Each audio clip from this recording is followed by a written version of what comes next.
Hello, welcome to Inspiring Women with ADHD. I'm Renee Allen, the host of this podcast. Excited to be here today. I have missed you. I've been away a little bit, traveling, holidays, getting settled back in. I almost have Christmas put away last year. I don't know if you do celebrate Christmas. If you do, you might have a lot of decorations like I do. And in the past few years, I get to the end and I just throw all the stuff in a box and put it in the pantry. Pantry? No, the closet. I don't know, once I sit down, I mean, it's a podcast. I should be able to say words, but the words don't always come out right. But I put them in, I don't put them in the pantry.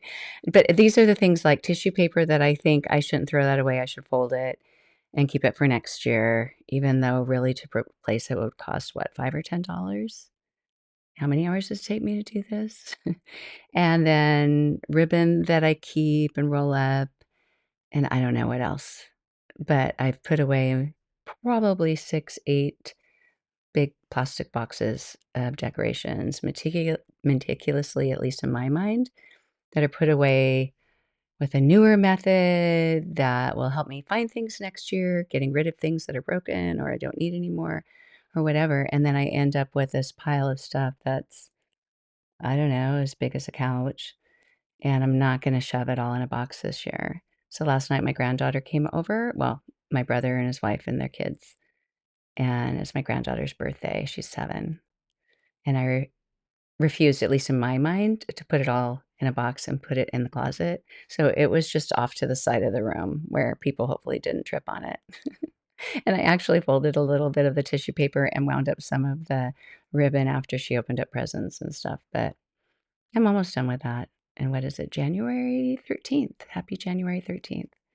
But I thought about it. I thought, well, Christmas lights, I usually keep them up a while.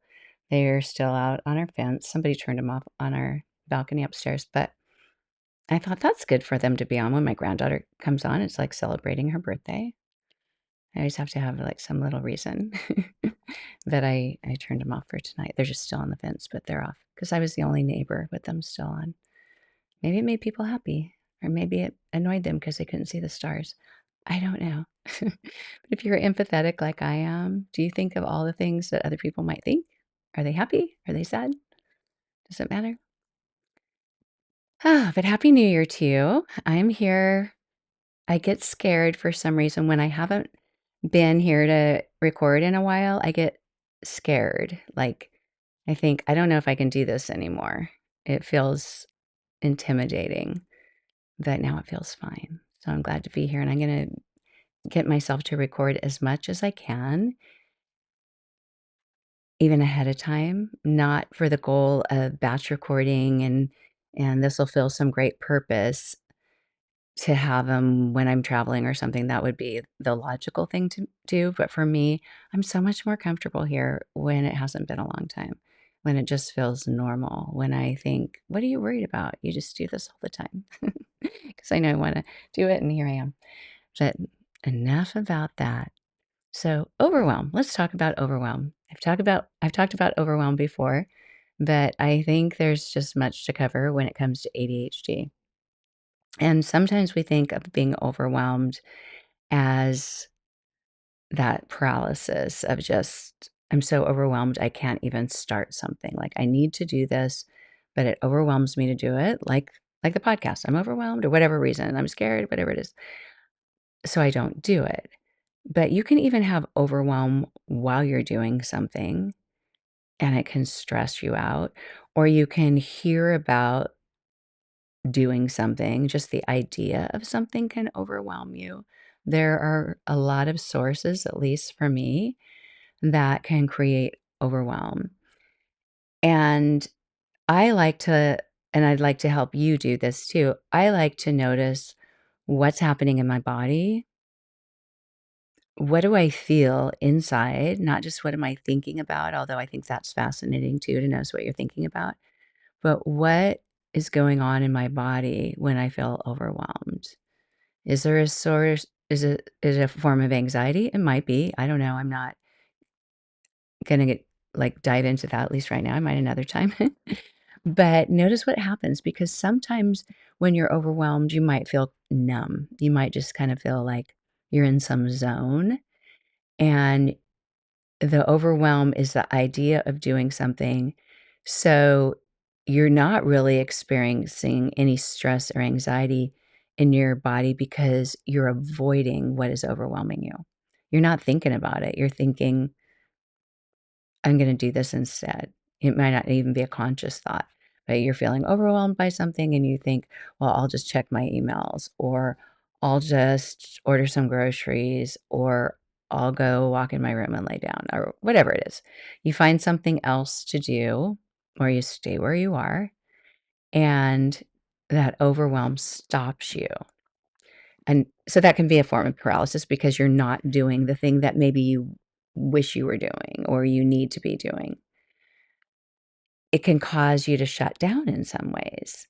It can cause you to feel anxious. And I had this happen recently, just one that I can pinpoint. I'm sure it's happened a lot.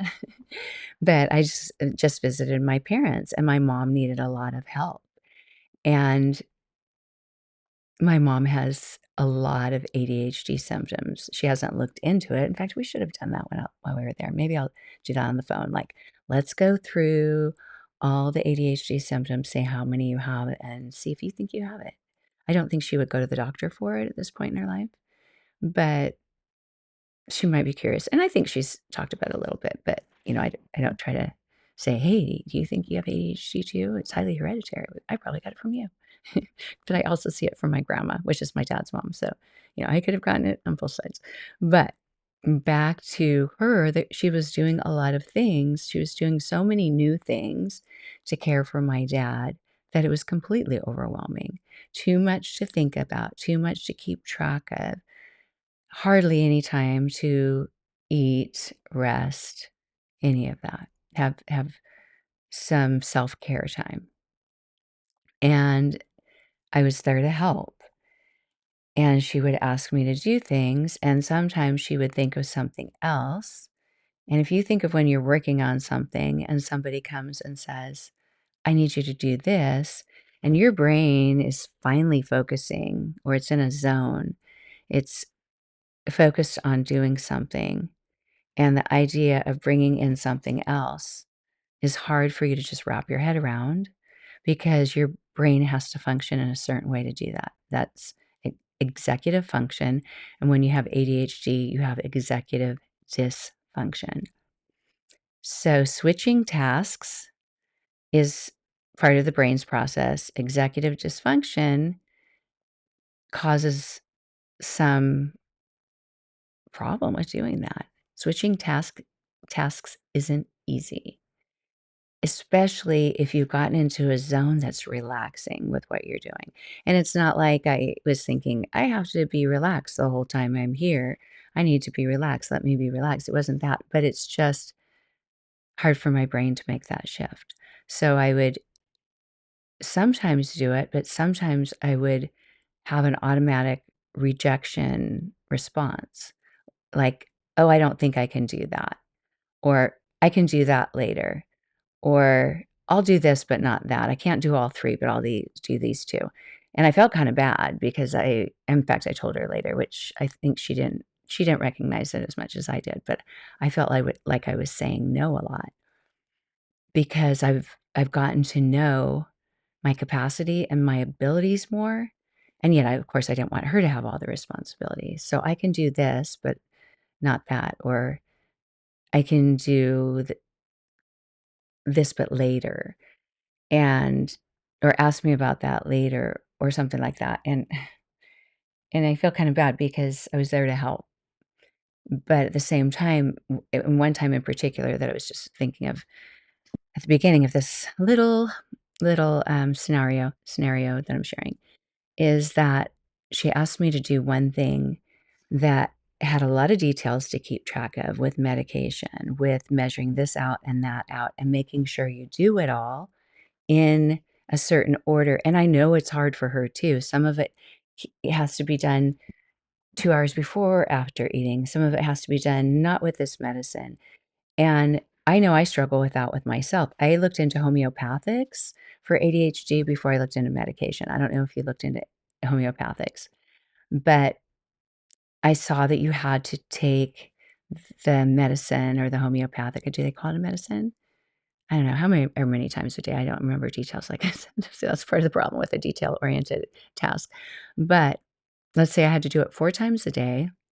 I learned with homeopathics because I'd taken them different times in my life for different things, carpal tunnel syndrome, allergies, inflammation, sleep, the one that's coffea cruda. I don't know if you've tried that. It's actually from coffee, and it helps you go to sleep. You would think it would do the opposite, but homeopathics make it so your body produces a different response, kind of the exact opposite because of what comes into you. And I know I'm doing a really bad job of describing homeopathics, but an example, like for inflammation, like in my hand or something, I would take, I can't remember what it's called. It was Rhus Tox, RHUS, Toxi something. And I mean, it doesn't matter if I say it right anyway, because you might not remember anyway. But it comes from poison oak. Poison oak or poison ivy. I grew up with poison oak, so it might have been poison ivy, but the same idea. If you've ever had poison oak, you I don't know anybody who's not allergic to poison oak. Maybe there are people who say, "It doesn't bother me." In fact, I know people who have said that. But if you touch poison oak, it usually creates red marks, itching, inflammation like crazy. If you get it in your mouth or your ears or your nose, like it can make your throat close up. It is extremely miserable. It can make your eyes swell shut, super, super fun.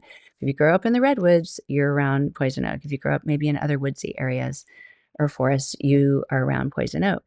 And so your body just has this responsive reaction, like, going crazy.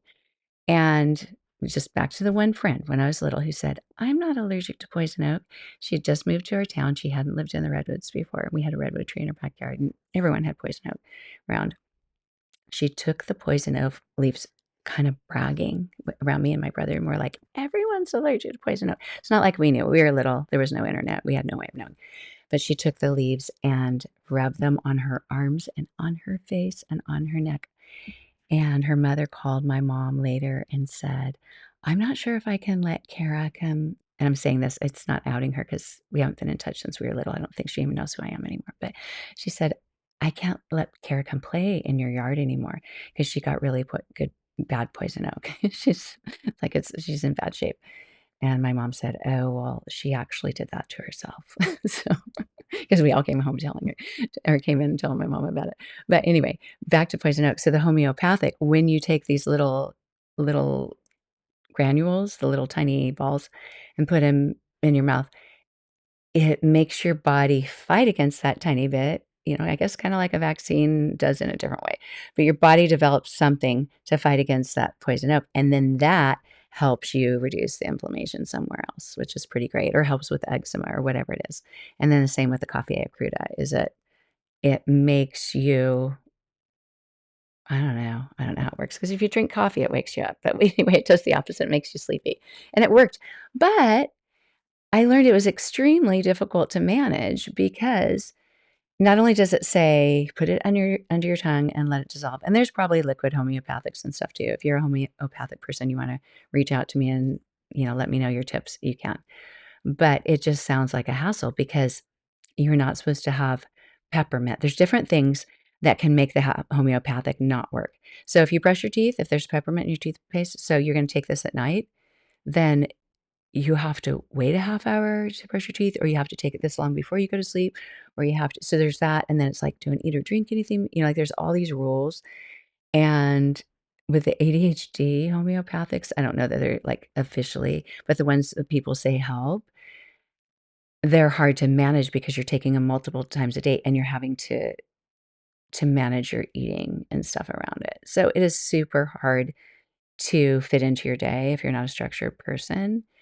And if you have ADHD and you need it to be able to function, but you can't function to remember how to do it, then, it's like, I don't know. If you were a fully functioning person, you had a child with ADHD, then maybe you could stay on top of it.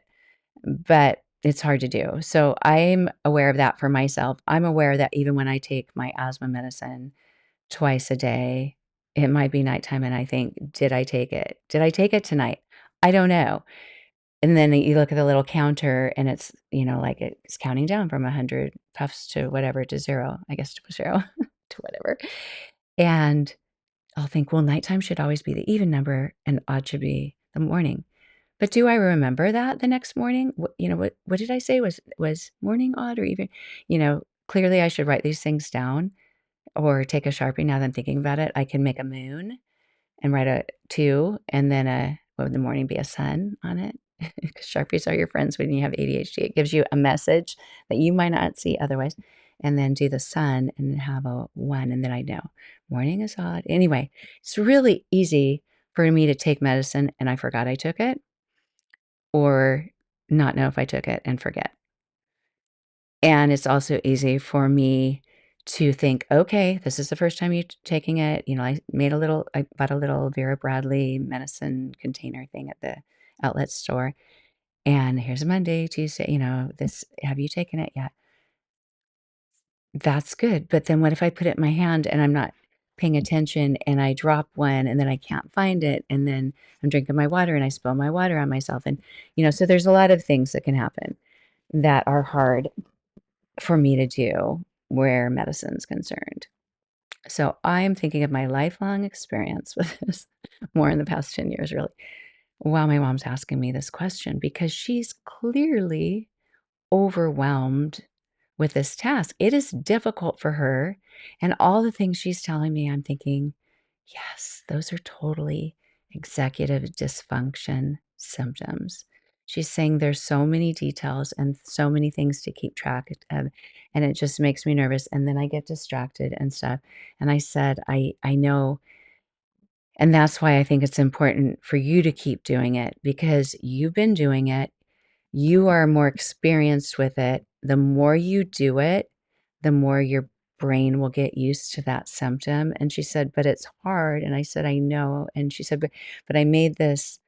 I know I sound like a mean person because I keep saying no, but she said, "I made this paper where she checks off each one that she does because she had to put the medicine in this feeding tube." And I said, "I know, but that's where I'm worried. I'm worried that I'll forget if I put it in there. I'll forget to write the X down. Something else will come up in my brain, and then I'll think I didn't put the X on the paper, therefore, I didn't give it to him." I just thought, I really don't want that responsibility. I told her that's why I couldn't be a nurse. That's why I couldn't be a doctor. I would give someone 100 cc's when it's supposed to be 10.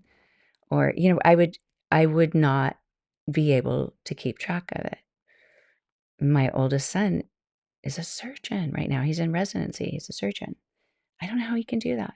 He has ADHD. Well, he's not diagnosed. Okay, so he might not let me say that, but he has a lot of symptoms, and especially when he was younger. And you can grow out of a lot when you're older, but he still has some. But he is so good with details, so good with specifics. He remembers every little number, letter, thing that he studied.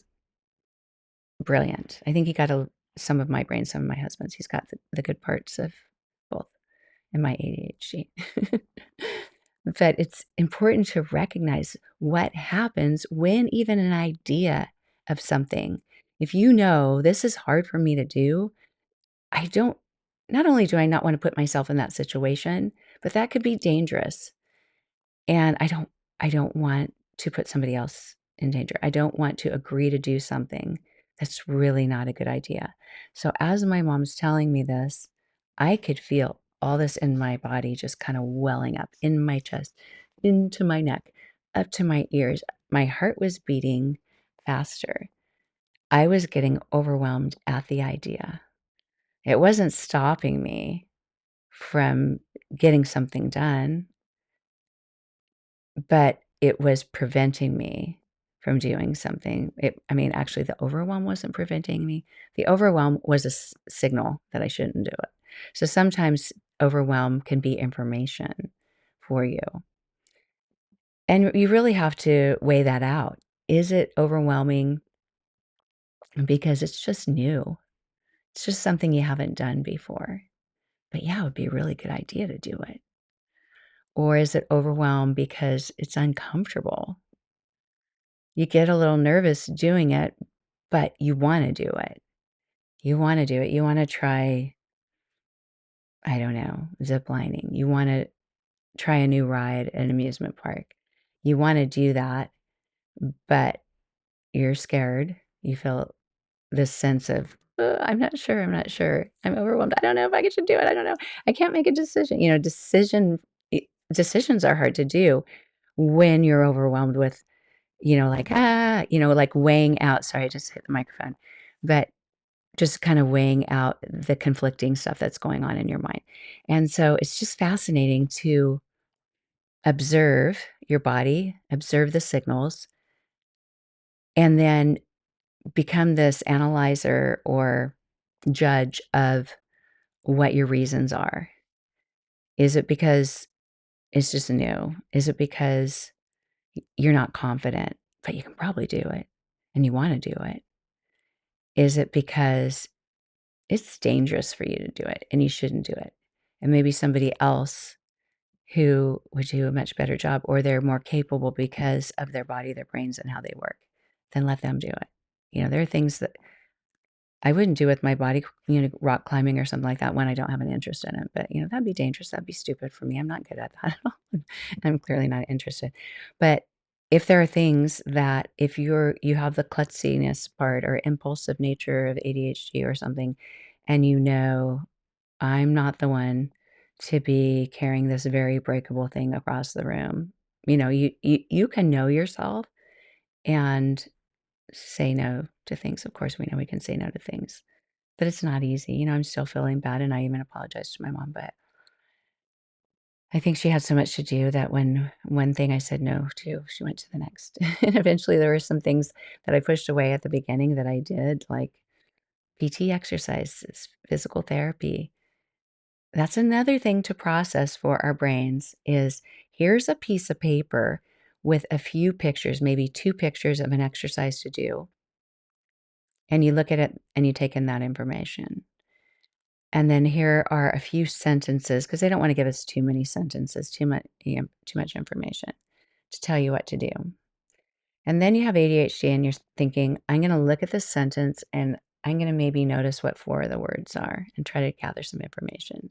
Because right now, that's just too many words. And it's not like you're judging the words, but you're just like, "I can't pick out that information right now." So you're trying to, you know, a get an idea in your head of what to do, and then when it makes sense, you try and you think, "That actually probably isn't it." So for me, it helped to see someone else do it. "Mom, can you do that with me?" And then I'll do it with them. And so we did that a few times. But then the impulsive, rebellious part of me, sometimes I don't know if you do this with recipes, all kinds of things that have instructions. Sometimes you have a different idea that feels better to you, and so you do it a different way. And with my background in teaching yoga and even fitness, I've been doing workouts starting with videos in the '90s my whole life. My whole life since the '90s. I wasn't born in the '90s, but I've learned a lot from the fitness instructors I've worked out with all these years. I've taken so many classes. I've done some trainings, some group fit training, but not anything like super extensive. But I'd see something and I'd think, "Oh, this reminds me of," and like instead of just lifting the foot up and down, and foot up and down, we'll go up and 2 counts up, 2 counts down, and then I wouldn't even really know as we'd be doing it, did they do it all on one side and then switch to the other side? Because this is actually hard for me, and my dad's 87, like, this is hard for my legs. So maybe they're alternating, so there was just a lot of information missing, but a lot of it can be overwhelming, and you might push it away until you can find a way for your brain to accept it, process it, and be beneficial, be helpful to yourself, to anybody else capable. Uh, so here are some reasons that we feel overwhelmed when we have ADHD. One is we overthink. We might think of a lot of possibilities that maybe aren't even going to apply to the situation, but our brain goes to all kinds of places. We might analyze, overanalyze. And then we analyze why we overanalyze. We might just kind of be frozen to, I can't start that. I can't do it right now. That can be not having enough dopamine hitting the brain, those receptors, to be able to do it. Could be as simple as a brain chemistry thing.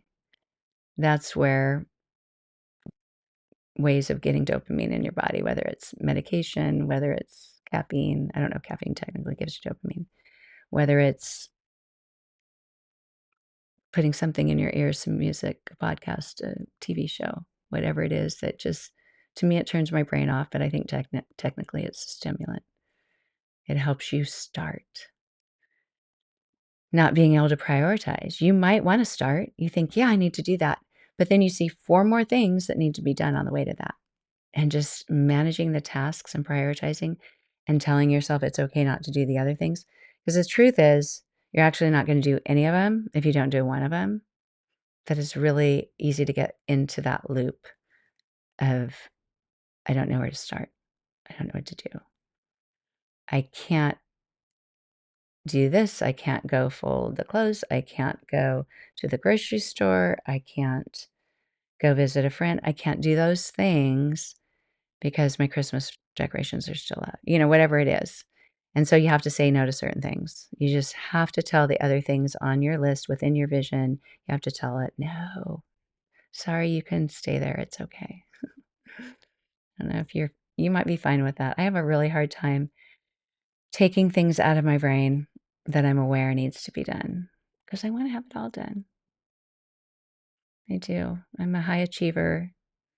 I'm a high dream achiever. The things I want to get done and that I haven't gotten done. And then there's poor time management.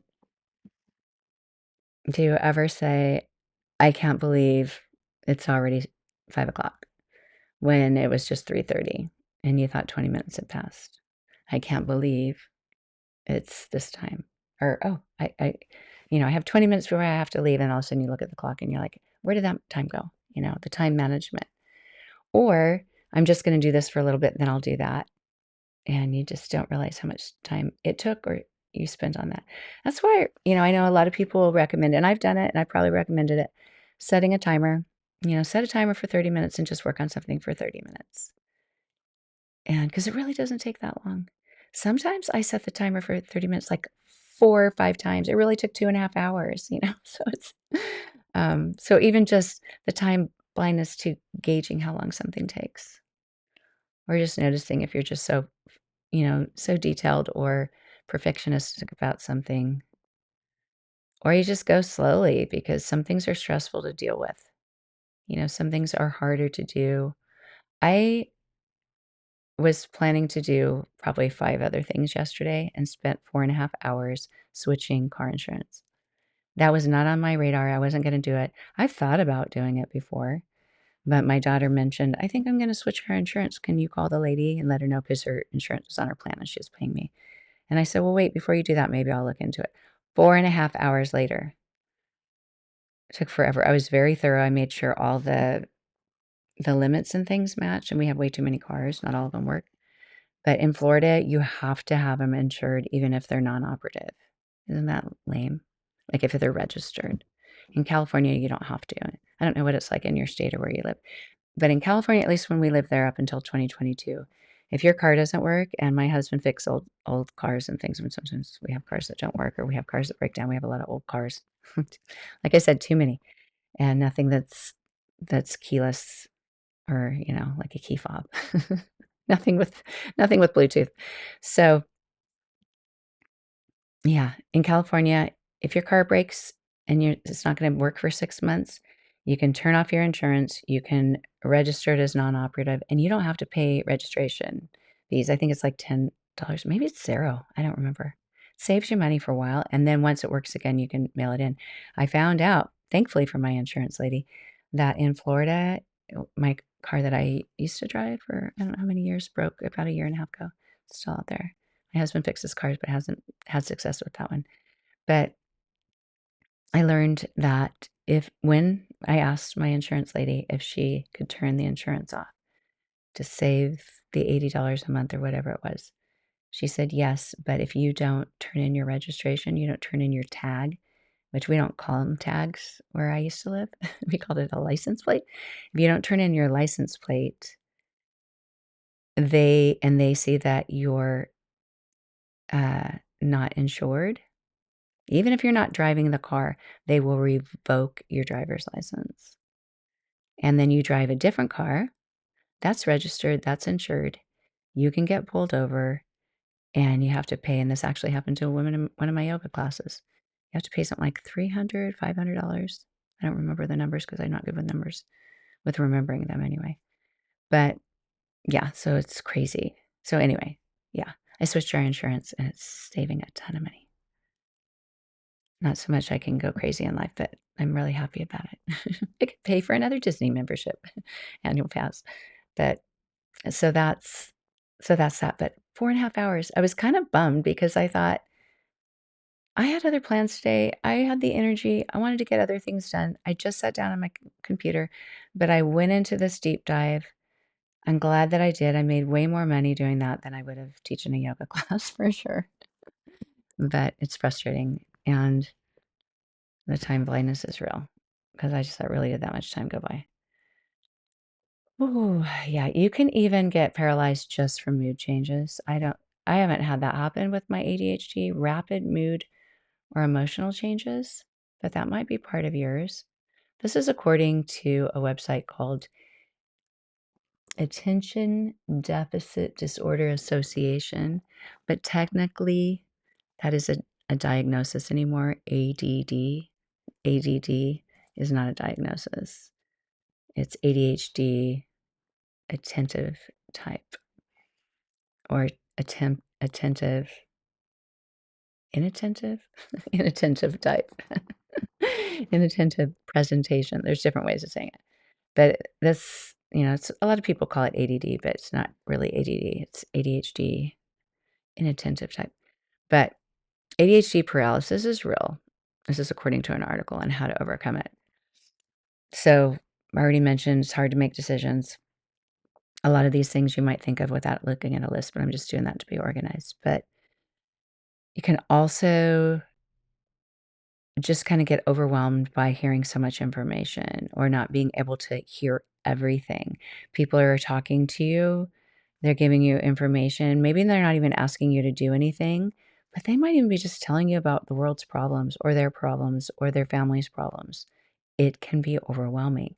Maybe you have enough problems to manage in your life right now. That is not that you're not caring. It's not that you're not aware of the world or don't want to be aware, but it's my belief that your physical being wasn't designed to know about all the problems in the world, meaning as many as we have fed to us all the time or we have access to it. So it is okay to push some of that away, to just make a little like you've got a little door right there and you just shut the door, like, can't take any more in right now. And if you have children to take care of, family members to take care of course, you need to let that in right now. You need to help them if you're responsible for them. You need to be a part of your family's life. You need to help them. Even so, you can shut a door if you need to. If you have a child that does tell you about all the problems in the world, you can't possibly solve them, but they need to vent and they need to talk about it. If it becomes too much negative energy and you need to stop it, you can do that. You can make up an excuse or you can actually say, but say, I need to go take a shower now. I need to make a phone call, whatever it is. But before COVID, my husband was reading everything possible about that virus and he knew about it. And I'm sure he wasn't the only one. But this is 2019, fall, December, November, January, February, telling me the impending doom and what was going to happen. And we weren't going to be able to stop it. And I didn't want to hear it. I thought, what can I do to help with this right now? Nothing. I mean, maybe I could have maybe I could have bought some more toilet paper. I didn't know we were gonna get out of toilet paper. But I just my being didn't need that. It was overwhelming to me. I have an absorbent soul, and I take in emotions, and I couldn't let that in with everything else. I said, "When it happens, let me know." I'd have to tell them that a lot, like, "Don't tell me anymore." But now, like, if there's something going on, I learn most of my news from people in my yoga classes. They'll say something like, "Yeah, life is crazy," and they'll mention something, I think, "Oh, I didn't even know about that." So I ask my husband, "What's going on with that? You heard about that?" "Oh, of course." And of course, I can Google anything. Sometimes I do. But yeah, it can cause it can cause your emotions to change. It can cause your nervous system to change, and you can't function in fight or flight all the time. You have to be able to come into that relax, restore, whatever it's called, rest and digest. Parasympathetic nervous system, baby. That's what yoga, breathing, all that stuff does for you. Going on a walk does it too. Talking to a good friend. There's a lot of things that do it. Singing out loud. There's a big list, and you can make your own. But what else? What else? What else? Multitasking. Multitasking might seem like a good idea. Sometimes it is. Sometimes you have to multitask, and maybe that's not, you know, someone's definition of multitasking if they tell you not to do it. But, you're not gonna sit in the laundry room all day long unless you have, you go to a laundry, what do they call them? The stores, the washing places? Laundromat. I'm sure they still have laundromats. I actually like laundromats because you can do all your laundry at once. And when I was in college, for a long time, until my last year, we never had a washer and dryer in our apartment, the dorms or anything. So you took all your stuff to this room, you put your quarters in, and you hung out. Or you went back to your apartment and you went back and hoped nobody took anything from the washer or dryer. But laundry is something that you would multitask with. Making homemade bread. I love making homemade bread. I'm not going to stand in the kitchen the whole time. I'm going to do something, walk away, do something else, come back. Hopefully not forget. So multitasking can be tricky if you have to go back and forth, if you have to remember. It's best not to do that with cooking because you could forget that the stove's on, the oven's on, the whatever's on. Don't go too far that you can't hear a buzzer or that you don't have an alarm set on your phone or something. But but for the most part, if you're trying to do too many things at one time, you will max out. You will get overwhelmed. You will not be as productive. It won't it's better to do one thing at a time in most cases, if they don't if you can just stick with it. Especially when you have focusing problems. So, losing your train of thought. Let's think, why would they even say that? Like, why would that be something that would cause you to shut down or to get overwhelmed or not know what to do, to process information, make decisions? I mean, I can understand losing train of thought would be hard to stay on task. Maybe it's more like just forgetting things. But I don't know. I don't get overwhelmed by forgetting things. I don't know if you do. It just disrupts life for sure. But yeah, and it's frustrating. I don't know if any of you have any ideas for supplements or medication that works better for forgetfulness because the medication I take for ADHD does not help with memory problems, short-term memory, which is the working memory of taking some information, getting it in your brain, and remembering to do it. Lately, I think this happens a lot with Christmas shopping, is I get in such a mode of, "I need to buy this, I need to buy this, I need to buy this," and then Christmas is over, and my brain still wants to do that. When I walk in a room, I see what we don't have, and it doesn't even mean, obviously every room, I mean, I say obviously, you haven't been to my house, but most of our houses, we have plenty, we have unless you run out of tape or I don't know what, you would run out of bananas or something. Maybe you need that. Do you need it right away? Maybe so, but I have a ton of tape. I have a ton of these things. But it seems like every day I walk in a room and think, "Oh, yeah, let's get some more toilet cleaner," or "Let's get some more of this," and I have the subscribe and save, I have that, but I switched, subscribe and save is with Amazon if you use that.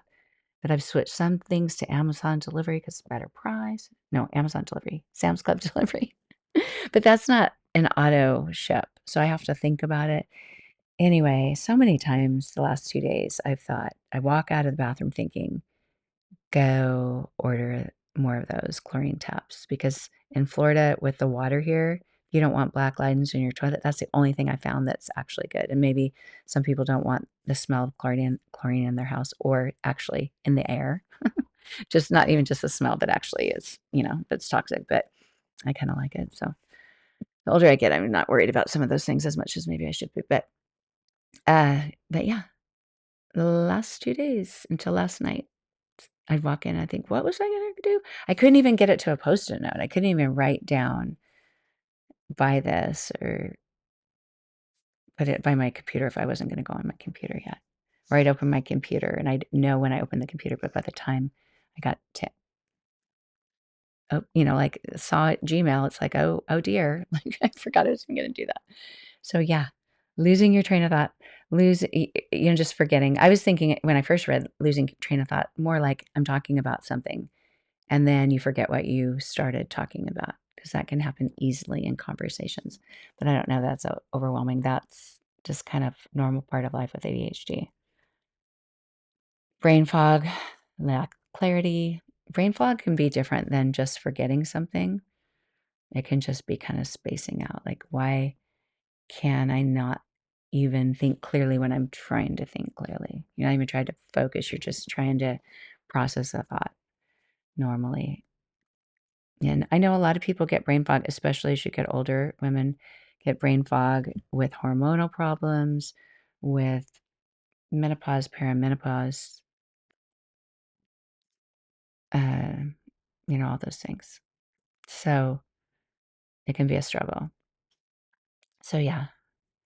And anybody who calls it procrastination, it could, I mean, there may be times that you procrastinate, I procrastinate, but I think for the most part, we have executive dysfunction that gets in the way, and just noticing, where's this coming from? Why am I not able to do this? If you realize what form it is, if it's brain fog, if it's I can't think clearly, maybe I'm dehydrated. Maybe standing up and walking around. There is a thing, with just circulation, some water. I should get a drink right now, actually, my mouth is as dry as can be. One of these days, maybe that'll be my New Year's resolution, which means it's not a goal to do every day, it's something that maybe I can learn by the end of the year, is how to drink water during my podcast without feeling clunky about it. Because I feel like if I mute my microphone and stop, and drink my water while I'm talking to you, that feels rude. It feels, disrespectful. And then if I have to push buttons because I have the audio going and the video going on 2 separate microphones, 2 separate computers, that's a distraction. I'd rather deal with the the dry mouth. But yeah. Yeah, just notice if you're feeling overwhelmed by something. Just think, is it just the idea of doing something? Is it actually I'm starting to do it and it's too hard? Or I'm perceiving it to be more than it is. I'm overanalyzing it. I'm overthinking it. Or it's just too new and uncomfortable. I do the same thing in yoga classes that I try to help people determine. If you take yoga, you get some little yoga tips here and there. But I try to help people determine if I come into a pose that's a deep stretch pose, and you find a way that's, I would say comfortable is a relative word in yoga. What's comfortable, you might define comfortable as like laying in your bed with a really cozy blanket or something, like relaxing, comfortable. When you're stretching, you're actually creating tension in your body. So you're creating stress in your body. But the sensation that you get from stretching can can be soothing in some way. It can also be stressful in some way. Like you can sense the stress. So if it feels like it's so tight and then you tighten up in your shoulders and your face and everything, then you're kind of like, oh my gosh, this is too much. So that's what you decide. Is it too much? You analyze and you say, is this too much because I'm hurting my knee or it hurts my foot to do this in pigeon pose or my hip hurts? Like, is it actually dangerous to do it? Or is it just uncomfortable because I've never tried it this way before and this teacher's suggesting this and I don't know if I want to do it this way. Maybe I'll play with some other options. Or is it uncomfortable because if I stay with it longer, my body will relax into it? So maybe I'll give that a chance. So you really just weigh out, is it safe? Is it not safe? Is it a good idea? Is it not a good idea? And sometimes uncomfortable can be good and it can turn it into comfortable. And your body and your brain learning how to take something that's uncomfortable and turn it into comfortable, just it has a lot of power. Has a lot of power for you, and it helps you grow and learn and have experiences and have positive benefits that you might not have otherwise. So, I think that's going to be the end of my low yoga tangent. But I think I'm just going to stop here with this this discussion on overwhelm, because I mean, paralysis just is part of it.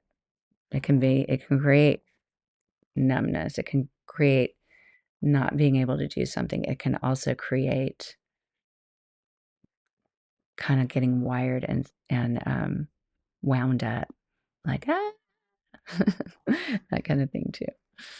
So sometimes just getting away from the task at hand, getting out of your house, or if you're in an office, a place of work, wherever you work, not only taking your break in a break room, but getting outside, changes scenery, and just regrouping. Let yourself let yourself get to feel like you again without all the other. Yesterday morning, I decided to get on a treadmill, even though I've never wanted. I would say I would never wanted to be a treadmill person. That sounds like I'm judging treadmill people. I've never really liked the treadmill, but I've found that it's really good for strengthening my foot that I've broken 3 times. It's good for noticing the patterns in my stepping more than just walking, because you're in the same thing, whether it's, like you're in an incline or you're flat or whatever. And then I've also learned that skipping on the treadmill is really fun. It can be scary. I mean, if you don't do it at the right speed. Yesterday, I almost went too fast. Um, it can be dangerous, so you might wear the little thing. But anyway, I decided, it's not January 1st, but, I'm a little late to the setting a new goal for the new year. But now that I'm back kind of in the swing of things back home from my trip, I decided, go to the gym a half hour before you teach your class, get on the treadmill, do some cardio, and put in some music that you love to work out to. I just felt like my truest connection to myself. Like, this is where I feel joy. Was it running on the treadmill? Not really. But for some reason, like, I don't even like to run, but all of a sudden I started running because I felt so happy inside. Like, I turned up the speed and I was running, and I kind of surprised myself. I thought, are you wanting to stop? Or you want to, my normal response is, I don't like running. I want to stop. But I didn't, because I was so happy to just be playing my workout music and just doing something completely for me that brings joy in my body and my brain. And teaching is fabulous. I super love teaching. But when I'm teaching, I'm talking the whole time and I'm taking care of other people. And this was just taking care of me. So find something, if you're finding that you're getting overwhelmed, that you're getting away from just enjoying being yourself, in yourself, by yourself, because we can do that with friends. We can enjoy being with friends and laughing, or even watching TV, watching a show. You can do that. But I think just doing something that's, it's going for a walk, a hike or something. You don't have to be alone if you're scared to do that alone outside, but doing something physical, having some kind of that exertion, or just singing out loud with nobody around, something that you can think of that brings you joy, can help you get away and kind of shed some of that overwhelm. That's my little last tidbit of advice today. How am I doing on my time today? I have little things that tell me, but I don't always look at it. Oh, I'm doing all right. Thank you for being here. I actually started writing a song, not like a real song, but a little jingle to play at the end of my podcast. And I haven't recorded it or anything.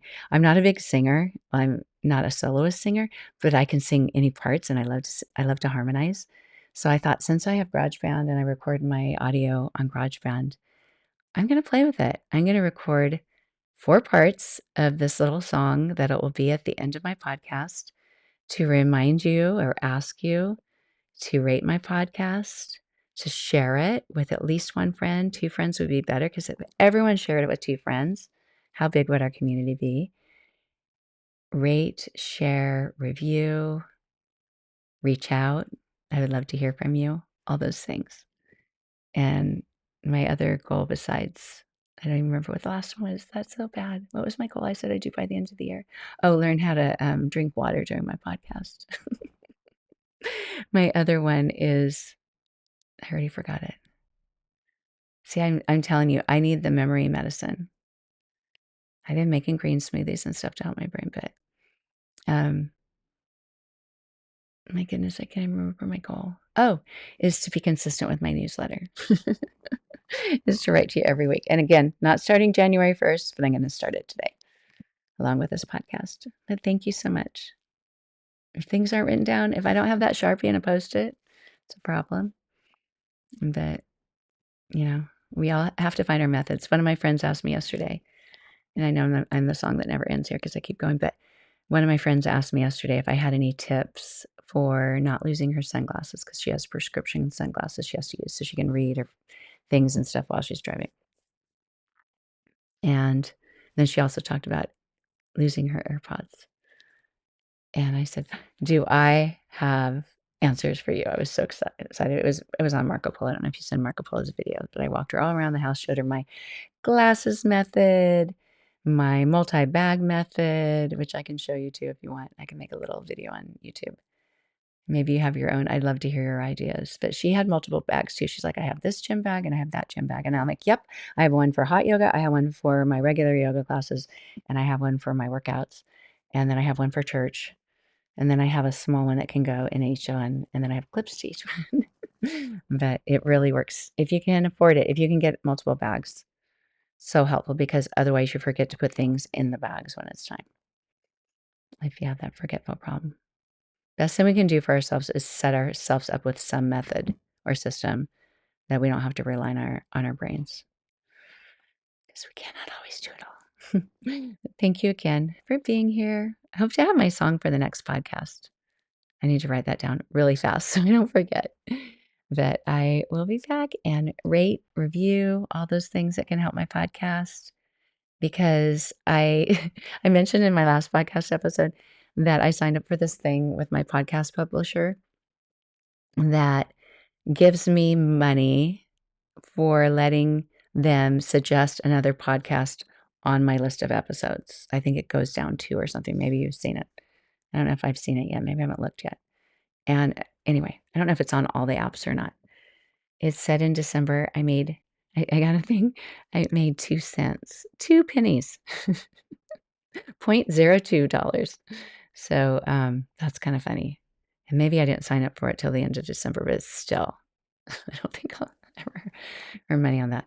I did get a $10 discount on the monthly thing that I paid to publish my podcast.